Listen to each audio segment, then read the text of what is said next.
For those suffering from stage 1 or stage 2 hypertension, diet and exercise alone simply aren't enough. Fortunately, there are a number of drugs out on the market that can help combat even the most severe hypertension. To date, there are 6 major classes of drugs: diuretics, vasodilators, alpha and beta blockers, angiotensin-converting enzyme blockers, and calcium channel blockers. Diuretics lower blood pressure by helping the kidneys eliminate salt and water, decreasing fluid throughout the body. Some diuretics work to dilate blood vessels, allowing more blood to flow through, which in turn brings blood pressure down. Diuretics are often a first-line therapy for many patients, and the experts agree. When diuretics are paired with another drug, they can help that second drug work more efficiently. Diuretics are an excellent first choice for some patients, but are inappropriate in others, such as diabetics. One important side effect with some diuretics is the loss of potassium, which can be managed with potassium supplements. This complication is uncommon at standard doses of the drug. The next type of drug, vasodilators, act to relax the muscles and artery walls, causing them to dilate and allow blood to flow through more easily. As a result, the heart doesn't have to pump as hard, and blood pressure goes down. Some vasodilators work directly on the arterioles, or small blood vessels, by an unclear mechanism.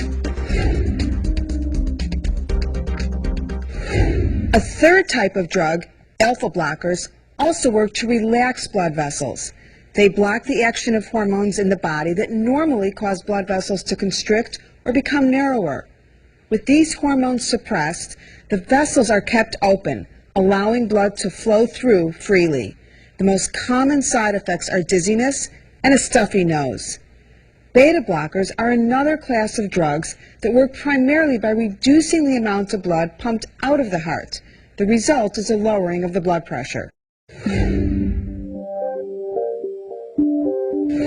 Next are medicines that stop the production of the hormone angiotensin II. These drugs are called ACE inhibitors. ACE stands for angiotensin converting enzyme. Angiotensin II causes blood vessels to constrict. Preventing the angiotensin II from being formed allows small blood vessels called arterioles to enlarge or dilate, resulting in a lower blood pressure. The most common side effect of ACE inhibitors is coughing. ARBs, or angiotensin receptor blockers, work in much the same way as ACE inhibitors do. They also block the action of angiotensin II, which results in dilating the arterioles.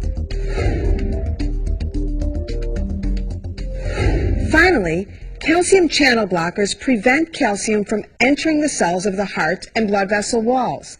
When calcium enters these cells, it causes the heart to beat harder and blood vessels to narrow. Consequently, reducing the calcium lowers the blood pressure by dilating the blood vessels. It also decreases the force of the heart's contractions. When the heart pumps less forcefully, blood pressure is lowered. It's important to know that many hypertension patients respond well to 2 or even 3 of these drugs taken in combination. Based on your overall health, your doctor will work with you to find the best drug or drug combination for you. Be sure to immediately report to your doctor any side effects you experience with these drugs. He or she may be able to prescribe another drug combination that's better suited to you. In your research on hypertension treatments, you may have read about various non-prescription or home remedies like vitamin C or celery seed. Good scientific evidence showing a significant lowering of blood pressure from these agents is lacking. Furthermore, some alternative remedies may interfere with prescribed medications. If you are currently using or thinking about using a non-prescription home treatment, we encourage you to talk to your doctor about the current research into the effectiveness of these remedies. Your local pharmacist may also be able to provide you with more information about the types of drugs we've discussed here.